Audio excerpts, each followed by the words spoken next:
Hello students, आज हम लोग करने जा रहे हैं अर्बन लाइवलीहुड। तो चलिए शुरू करते हैं।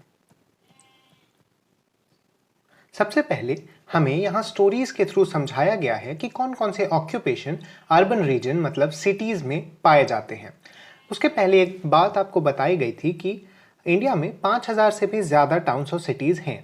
दिल्ली, मुंबई जैसे बड़े शहरों में 1 मिलियन से भी ज़्यादा की पॉपुलेशन होती है, जो कि हर साल बढ़ती ही जा रही है, आइदर माइग्रेशन के कारण या फिर बाकी फैक्टर्स के कारण, जैसे ट्रांसपोर्टेशन में इम्प्रूवमेंट या सिटी के एक्सपेंशन के कारण भी ऐसे सिटीज़ की पॉपुलेशन काफ़ी ज़्यादा हो जाती है। इसके साथ ही सिटीज़ में ऑक्यूपेशन के लिए ज़्यादा अपॉर्चुनिटीज़ होती हैं और वहाँ की जो एवरेज इनकम होती है वो भी हायर होती है रूरल रीजन से। इसीलिए कई सारे लोग सिटीज़ में मूव कर जाते हैं और इन्हीं ऑक्यूपेशंस के बारे में हम इस चैप्टर में समझेंगे। सबसे पहले working on the street. This is the city where my cousin lives. I've been here only a few times. It's very big. Once, when I came here, my cousin took me around. We left the house early in the morning. As we turned the corner into the main street, we saw that it was already buzzing with activity. The vegetable vendor was busy arranging tomatoes, carrots, and cucumbers in baskets at her stall so that people could see what she had to sell. Next to her stall was a lovely colorful one that sold all kinds of flowers. तो ये एक normal शहर का scene आपको दिखाने की कोशिश की गई है, जहाँ पर वो जो लड़का बाहर निकलता है जब अपने भाई के साथ घूमने, तो वो देखता है कि वहाँ पर वेजिटेबल सेलर्स, फ्लावर सेलर्स जैसे लोग मौजूद हैं। We bought a red rose and a yellow rose. On the pavement opposite, we saw a person selling newspapers with small crowd of people around him. Everyone wanted to read the news. Buses whizzed past and there were auto rickshaws filled with school children. Nearby, under a tree, a cobbler sat, taking his tools and materials out of a small tin box. Next to him, a roadside barber had begun his work. He already had a customer who wanted an early morning shave. तो यहाँ पर दिखाया गया है कि कौन कौन से दूसरे ऑक्यूपेशंस भी फॉलो किए जाते हैं, जैसे वहाँ न्यूज़पेपर्स बेचते हैं लोग, कॉबलर्स होते हैं, बार्बर्स जैसे लोग भी यहाँ पर पाए जाते हैं और वो लोग काफ़ी सुबह से ही अपनी काम को शुरू कर देते हैं। A little way down the road, a woman was pushing along a cart with all kinds of plastic bottles, boxes, hairpins, clips, etc. In a while, another person on a cycle trolley was carrying vegetables to sell the people in their houses. We came to a place where rickshaws were standing in a row waiting for customers. We decided to take one to the market, which was about 2 kilometers down the road. तो ये लोग बाकी देखते हैं कैसे vegetable sellers जो कि घर घर घूम कर सब्जी बेचते हैं वैसे लोग, और रिक्शाज के पास जो रिक्शा ड्राइवर्स होते हैं उनमें से एक रिक्शा को ये लोग हायर करके मार्केट की तरफ बढ़ते हैं, जो कि 2 किलोमीटर दूर था इनके घर से। यहाँ पर बुच्चू माझी का एक एग्जाम्पल दिया गया है, जो कि साइकिल रिक्शा पुलर हैं बिहार के। ये बिहार से आए हैं जहाँ पर ये मेसन का काम किया करते थे। इनके वाइफ और चिल्ड्रन विलेज में ही रहते हैं। इनके पास कोई ज़मीन नहीं है। इसके बारे में हमने पहले पढ़ा था कैसे रूरल रीजन्स में जिन फार्मर्स के पास ज़मीन नहीं होती वो लोग माइग्रेट कर जाते हैं लेबरर्स के रूप में शहरों में जॉब अपॉर्चुनिटीज़ ढूंढने के लिए। ऐसे ही एक लेबरर हैं जो कि बुच्चू मांझी हैं। ये एक रिक्शा पुलर का काम करते हैं शहर में आकर। After I reached the city, I bought an old cycle rickshaw and paid for it in installments. This was many years ago. I came on the bus stop every morning and take the customers wherever they want to go. I work till 8:30 in the evening. I take rides for up to 6 kilometers in the surrounding areas. Each customer gives me rupees 1 to 30 per trip depending on the distance. When I'm ill, I can't do this work, so on these days, I don't earn anything. यहाँ दिखाया गया है कैसे इसके पास एक cycle rickshaw खरीदने के लिए भी पूरे पैसे नहीं थे और इसे वो भी इंस्टॉलमेंट्स में खरीदना पड़ा था। यही नहीं, जिस दिन ये बीमार होता है उस दिन इसे कोई भी एम्प्लॉयमेंट की अपॉर्चुनिटी नहीं मिलती, जिसके कारण ये उस दिन कुछ भी अर्न नहीं कर पाता है। इसे सिक लीव जैसी जो बेनिफिट्स होती हैं वो नहीं मिल पाती हैं। I stay with my friends in a rented room. They work in a nearby factory. I earn between rupees 200 to 300 every day, out of which I spend rupees 100 to 150 on food and rent. The rest I save for my family. I visit my villages 2 or 3 times a year to see my family. Though my family survives on the money I send, my wife also earns from agricultural work that she gets once in a while. तो जैसा हमने देखा था कि ये जो male member है उस फैमिली का वो माइग्रेट कर गया है शहर में, और वाइफ अपने बच्चों का ख्याल रखने के साथ साथ एग्रीकल्चरल लेबरर का भी काम करती है जब जब उसे एम्प्लॉयमेंट मिलता है। हमने देखा था कि एग्रीकल्चर के फील्ड में सीजनल एम्प्लॉयमेंट देखा जाता है, मतलब वो सीजन दर सीजन डिपेंड करता है कि लोगों को एम्प्लॉयमेंट मिलेगी या नहीं। Like Bujju Manji, a large number of people in the city work on the streets. In a survey of Ahmedabad city, it was found that 12% of all the workers in the city were people working on the street. They sometimes sell things or repair them or provide a service. They work on their own, they are not employed by anyone, and therefore have to organize their own work. They have to plan how much to purchase, as well as where and how to set up their shops. Their shops are usually temporary structures, sometimes just some boards or papers spread over discarded boxes, or maybe a canvas sheet hung up a few poles. They may also use their own carts or simply a plastic sheet spread on the pavement. They can be asked to dismantle their shops at any time by the police. They have no security. There are certain parts of the city where these hawkers are not allowed to enter. तो यहाँ पर इन hawkers और street vendors की जो स्थिति है उसके बारे में डिटेल में डिस्कस किया गया है। बुच्चू मांझी जैसे ही कई लोग अपने विलेजेस से माइग्रेट करके शहरों में आ जाते हैं काम ढूंढने के लिए। यहाँ वो ऐसे टेम्पररी शॉप्स खड़े करते हैं जहाँ पर वो कुछ चीज़ें बेचते हैं या फिर वो अपने से ही कहीं बाहर जाकर खरीद कर उन चीज़ों को लाते हैं और फिर उन्हें शहर में रीसेल कर देते हैं। यही दिखाया गया है कि इन्हें खुद से ही ऐसी चीज़ें करनी होती हैं और इनके शॉप्स को कभी कभी पुलिस आकर डिसमेंटल भी कर देती है। Vendors sell things that often prepared at home by their families who purchase, clean, sort and make them ready to sell. For example, those who sell food or snacks on the street prepare most of these at home. Vendors generally अपने घर के सामान को ही आकर बेचते हैं। जैसा हम देख सकते हैं कि जो फूड वेंडर्स होते हैं वो लोग घर में बने खाने को ही बाहर मार्केट में आकर लोगों को बेचते हैं। There are almost 1 crore street vendors in the country working in urban areas. Street vending was still recently looked upon only as an obstruction to traffic and to people walking. However, with the effort of many organizations, it is now recognized as general benefit and as a right of people to earn their livelihood. The government is thinking about modifying the law that bans street vendors so that they have a place to work and that there is also a free flow of traffic and people. तो generally आपने देखा होगा कि ये street vendors roads पर ही अपनी दुकान लगाते हैं। इसके कारण काफ़ी बार ट्रैफिक को ऑब्स्ट्रक्शन हो जाता है। काफ़ी रिसेंटली तक स्ट्रीट वेंडर्स को बैन कर दिया जाता था कई सारे रीजन से शहर के, ताकि उन रीजन्स में ट्रैफिक जैम्स नहीं लगें। लेकिन अब हम धीरे धीरे समझ रहे हैं कि स्ट्रीट वेंडर्स भी एक इम्पॉर्टेंट पार्ट हैं और उनकी लाइवलीहुड कमाने की भी ज़रूरतें हैं और इसीलिए वो स्ट्रीट वेंडिंग करते हैं।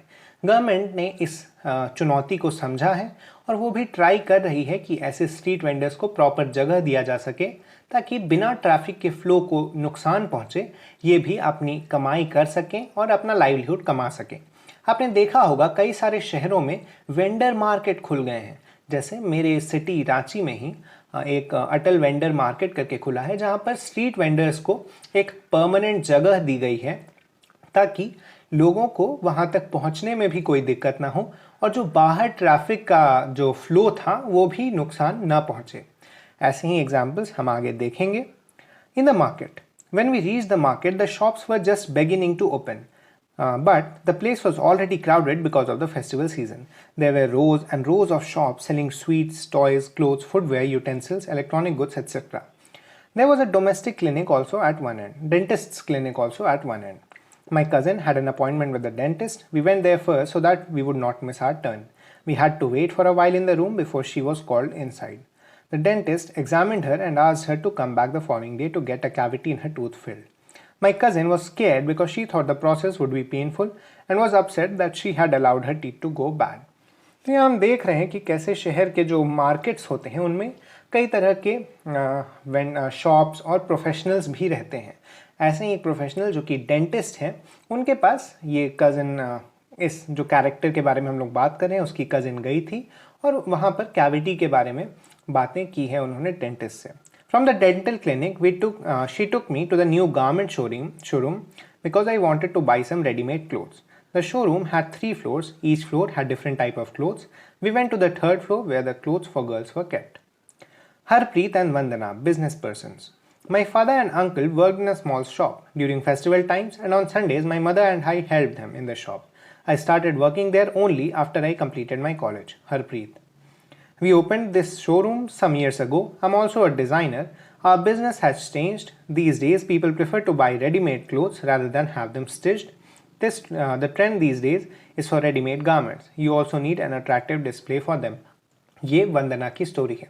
तो यहाँ हरप्रीत और वंदना की स्टोरी से हमें एक मैसेज बताया जा रहा है कि कैसे कई बार जो अर्बन सिटीज़ में जो शॉप्स होते हैं वहाँ पर बच्चे भी हेल्प करते हैं अपने पेरेंट्स की, और बाद में जाकर उन्हें वो जब माइग्रेट कर जाते हैं शहरों में एजुकेशन के लिए, या फिर जब वो कॉलेज स्टूडेंट्स बन जाते हैं, तो कुछ एक्स्ट्रा इनकम करने के लिए वो ऐसे शॉप्स में काम भी करते हैं। और यहाँ पर दिखाया गया है कि कैसे रेडीमेड गारमेंट्स के आने से कुछ दिक्कतें झेलनी पड़ी हैं डिज़ाइनर लोगों को, जो कि पहले नॉर्मल डिज़ाइनिंग करते थे, टेलरिंग, स्टिचिंग वगैरह करते थे, लेकिन बाद में उन्हें रेडीमेड क्लोथ्स पर ही स्विच करना पड़ा। For our showroom, we buy things from different places. We buy most of these materials from Mumbai, Ahmedabad, Ludhiana and Tripur.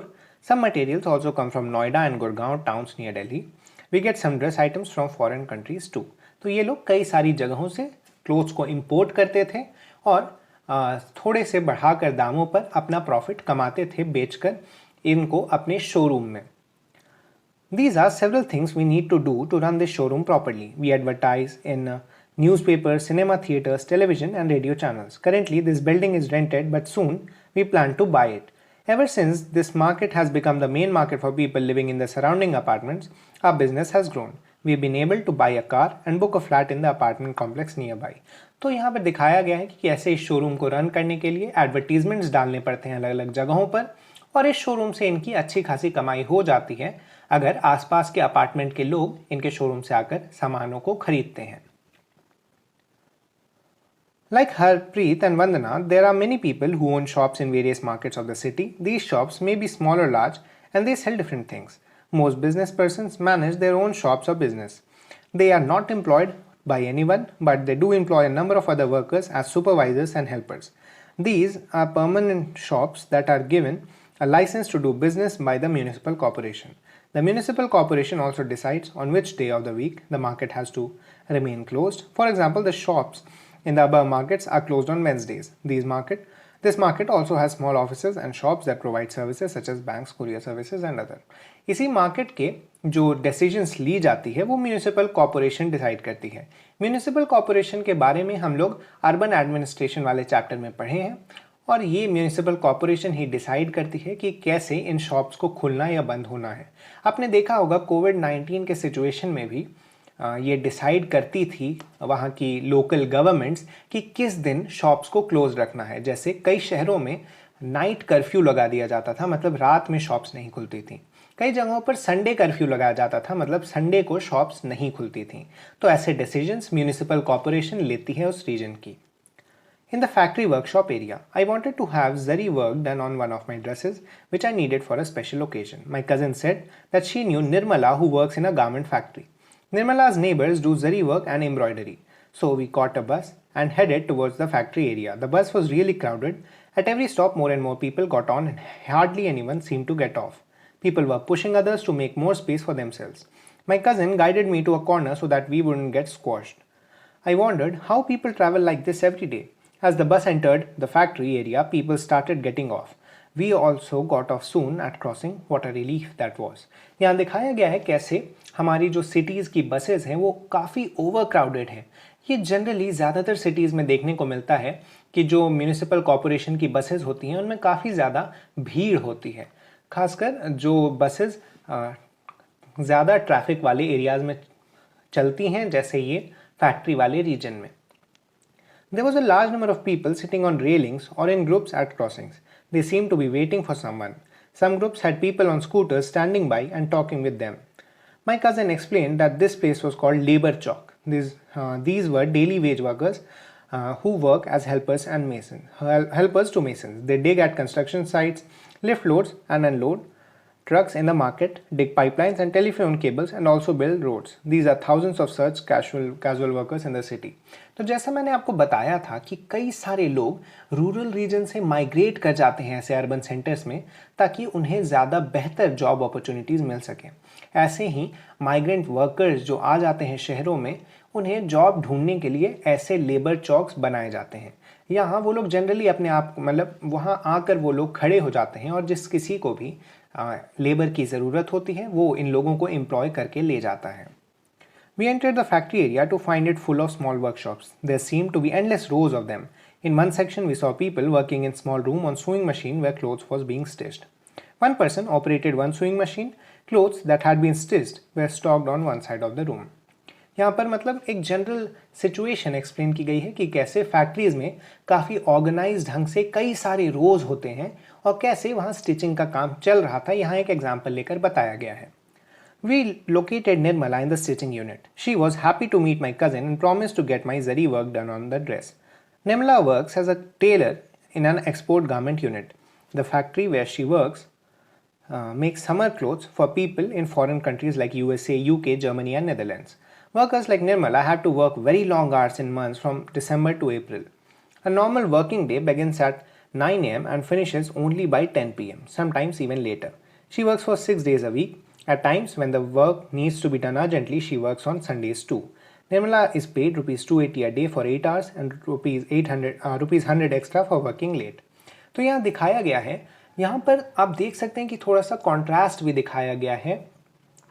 हम जो शुरू में रिक्शा पुलर की स्टोरी पढ़े थे उससे, कैसे यहाँ निर्मला जो कि एक फैक्ट्री में काम करती है वो कभी कभी एक्स्ट्रा टाइम कर लेती है। उसके वर्किंग आवर्स मोस्टली फिक्स्ड होते हैं और एक्स्ट्रा टाइम करने के बदले उसे एक्स्ट्रा पैसे दिए जाते हैं। ये एक एक्सपोर्ट यूनिट की गारमेंट फैक्ट्री है, मतलब यहाँ बने जो कपड़े होते हैं वो जनरली एक्सपोर्ट कर दिए जाते हैं बाहर के कंट्रीज़ में। ये इनका काम मेनली दिसंबर टू अप्रैल काफ़ी ज़्यादा रहता है और बाकी समय में ये लोग कम काम के साथ भी काम चला लेते हैं। तो यहीं पर यहाँ दिखाया गया है कि कैसे निर्मला एक फेयरली ऑर्गेनाइज्ड सेक्टर में काम करती है, मतलब इसे एक फिक्स्ड सैलरी मिलती है, इसे ओवर टाइम पे किया जाता है और इन्हें जो मंथ्स एक्स्ट्रा काम करना होता है वो जनरली स्पेसिफाइड रहता है पहले से ही। Most workers like Nirmala are employed on what is known as casual basis. They are required to come as and when the employer needs them. They are employed when the employer gets large orders or during certain seasons. At other times of the year, they have to find some other work. तो ये situation फिर भी एक rural labourer की तरह ही होता है। जैसा रूरल रीजन्स में एग्रीकल्चरल वर्कर्स को सिर्फ कुछ ही सीजन्स में एम्प्लॉयमेंट मिलती थी, वैसे ही एम्प्लॉयमेंट इन लोगों को भी मिलती है। जैसा हमने देखा अप्रैल से दिसंबर के टाइम काफ़ी ज़्यादा ऑर्डर्स प्लेस होते हैं और इन्हें उस समय सबसे ज़्यादा एम्प्लॉयमेंट मिलती है। Jobs like Nirmala's are not permanent. If workers complain about their pay or working conditions, they are asked to leave. There is no job security or protection if there is ill treatment. They are also expected to work long hours. For example, in the cloth mill units, the workers work on day and night shifts, with each shift lasting 12 hours. One worker works on one machine for 12 hours and then is replaced by another on the same machine for the next 12 hours. तो ये system जो है day और night shifts का, ये काफ़ी productive system हो जाता है क्योंकि 24 घंटे मशीन्स चलती रहती हैं। लेकिन वर्कर्स के लिए ये कंडीशंस काफ़ी ख़राब भी हो सकते हैं। इनके बारे में आप जो आगे के क्लासेस में पढ़ेंगे कि कैसे वर्कर्स की सेफ्टी सिक्योरिटी के लिए गवर्नमेंट काम करती है और कैसे प्राइवेट सेक्टर में भी ऐसे रिफॉर्म्स लाए गए हैं जिससे वर्कर्स की सिक्योरिटी इंश्योर हो सके। तो होता क्या है कि वर्कर्स अगर कंप्लेन करते हैं अपने काम के बारे में तो उन्हें जनरली निकाल दिया जाता है।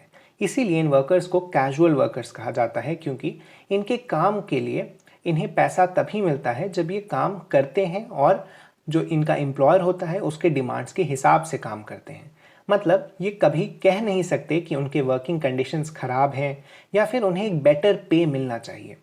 इसीलिए इसे हम कह सकते हैं कि ये लोग काफ़ी ख़राब स्थिति में ऐसे अर्बन सेंटर्स में काम करते हैं।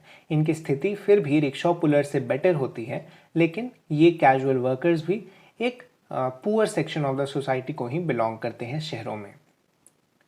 अगला हम लोग देखते हैं in the office area. My aunt Sudha works as a marketing manager. She has asked us to reach her office before 5:30 PM. We thought we'd get late, so we took an auto rickshaw and managed to get us there in time. Her office was an area surrounded by tall buildings. There were hundreds of people coming out, some headed for the car park while others towards the row of buses. My aunt is a marketing manager in a company which manufactures biscuits. The factory where the biscuits are made is outside the city. She supervises the work of 50 salespersons who travel to different parts of the city. They get orders from shopkeepers and collect payments from them. She has divided the city into 6 regions and once a week she meets the salespersons of each region. She checks their progress report and discusses problems they face. She has to plan the sales in the entire city and often has to work late and travel to different places. तो यहाँ पर हम third example की तरफ बढ़ते हैं। जैसा हमने देखा, एक एग्जाम्पल था एक रिक्शा पुलर का, अगला हमने देखा एक कैजुअल वर्कर का, अब हम लोग देखते हैं एक ऑफिस वर्कर का जो एक शहर में काम करता है। यहाँ पर एग्जाम्पल लिया गया है इसकी आंट का, जो कि एक मार्केटिंग मैनेजर है। वो कैसे काम करती है इसकी डिटेल्स इस पैराग्राफ में दी गई हैं कि उसने अपने सिटी को 6 जोन्स में डिवाइड कर दिया है। आमतौर पर उसके जो जूनियर्स होते हैं वो काम करते हैं जाकर इन पार्ट्स में, लेकिन कभी कभी ये खुद भी, इनकी आंट खुद भी वहाँ के सेल्स पर्सन से जाकर मिलती है। She gets a regular salary every month and is permanent worker with the company. She can expect her job to continue for a long period of time. Being a permanent worker, she gets the following other benefits such as, तो ये benefits आपको याद रखने होंगे। What are the benefits which are enjoyed by a permanent worker? तो इनकी जो aunt है वो एक ऑफिस में काम करने के कारण उन्हें एक फिक्स्ड सैलरी मिलती है और उन्हें ये बेनिफिट्स मिलते हैं। Savings for old age, a part of her salary is kept in a fund with the government. She will earn interest on these savings. When she retires from this job, she will get this money and she can live on that. इसे pension का नाम कहा जाता है और government pension schemes लाती है working professionals के लिए ताकि ओल्ड एज में उन्हें पैसे की कोई दिक्कत न हो। Holiday. She gets off on Sundays and national holidays. She also gets some days as annual leave. Medical facilities for her family. Her company pays the medical expenses up to a certain amount for her and her family members. She gets medical leave if she falls ill and her salary is not cut if she takes this leave. तो ये उसके comparison में हम लोग देख सकते हैं जो रिक्शा पुलर था वो जिस दिन काम पर नहीं जाता था उसे उस दिन की सैलरी नहीं मिलती थी, लेकिन जो प्रोफेशनल्स होते हैं ऑफिसेज में काम करने वाले उन लोगों को ये बेनिफिट होता है कि मान लीजिए अगर उन्हें कुछ दिन छुट्टी लेनी पड़ी किसी कारण से तो उन्हें उस दिन के लिए भी सैलरी दे दी जाती है, एक फिक्स सैलरी दे दी जाती है, लीव के नाम से उसे जाना जाता है। There are many workers in the city who work in offices, factories and government departments where they are employed as regular and permanent workers. They attend the same office or factory regularly. Their work is clearly identified. They get a regular salary. Unlike casual workers, they will not be asked to leave if the factory does not have much work. तो यहाँ पर हम पिछले example से compare करते हैं कि जो कैजुअल लेबरर्स होते थे उन्हें सिर्फ इम्पॉर्टेंट सीजन्स में ही काम मिलता था, लेकिन ऐसे रेगुलर परमानेंट वर्कर्स को हर सीज़न में काम मिल जाता है। मतलब इन्हें निकालती नहीं है कंपनी, क्योंकि इनका काम एक परमानेंट जॉब के अंडर आता है और इन्हें निकाला नहीं जा सकता है जॉब से अगर काम की कमी हो गई तो। At the end of the day, we get into my aunt's car exhausted, but it had been so much fun.